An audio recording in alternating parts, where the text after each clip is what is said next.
Hello friends, in this video we are going to see under basic tactics interference. Interference is a move that breaks the line of communications of the defending piece or pieces. That is a move that interfere with the defender's piece or pieces to destroy each other's working ability. If you like this video, kindly press like button and also subscribe button. So moving on to the in this position, white queen is threatening queen f7 mate, but black queen is guarding that f7 square. So white played a beautiful interference move, rook to d7. So after rook to d7, if knight into d7 or bishop into d7, queen f7 is mate. So he cannot play knight into d7 or bishop into d7. So if he plays queen into d7, then knight into queen. After knight into knight or bishop into knight, then queen f7 is mate. So now we will move on to the second position. Here in this position, a pawn move interfere with the defense. So white first plays bishop h3, forcing black bishop to capture the white bishop. So after bishop into h3, white plays f5, blocking the diagonal and blocking the defense. So after f5, if g into f5, then queen c8 wins easily. If for bishop h3, if black plays bishop a6, then c8 is equal to queen, bishop into queen, bishop into bishop. This is also a easy winning game for white. So now we will move on to the third position. Here, if white plays a7, then rook to a1 captures the pawn and easily draw the game. So rook a1 is the defensive move available for black here. So white actually interfere with this defensive move by playing rook to a2. If king into a2, then a7 and the pawn queen's next move. Interference can be seen as a main weapon against the Bancroft weakness.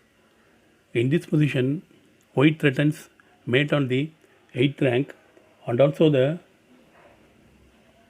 queen with a beautiful bishop d6 move. So white plays b d6 to interfere with the rook's defense to the queen. He threatens mate on f8 and also to capture the queen. So if black plays rook into d6, then queen a8 check leads to mate.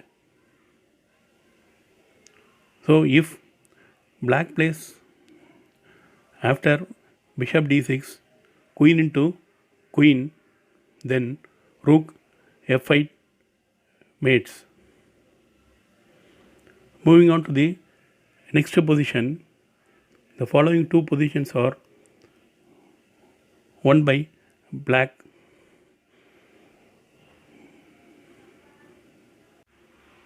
Here, black has rook e1 check, but white has the defensive move bishop f1. Also, the black queen is attacking the rook on d6, which is supported by the other rook. Black played the interference move bishop d3, which interfere with both the defense, diagonal and also line defense. White played the forced move bishop into d3. So after bishop into d3, queen into d6, black won the exchange and has a winning game. Now moving on to the final position. Here The white queen is guarding the critical f3 square, preventing queen f3, and also the rook on d1. So black cuts the line of communications to the f3 square with rook e3. So if bishop into e3, then queen f3. So queen g2 mate cannot be prevented. So if queen into d3, queen into e3, then queen into d1. So if f into e3 also, white can play queen e2, threatening mate on g2 and also on f1 if rook d2. So the toughest defense here is queen c2, which also fails to rook e2. After rook e2, if white plays knight d2, then rook into d2, and then queen f3 wins easily. Suppose if white plays for rook e2, queen d3, again guarding the f3 square, rook a e8, threatening rook e1. So bishop d2. After bishop d2, rook 8 e3, another interference move wins the game for black. Thank you for watching.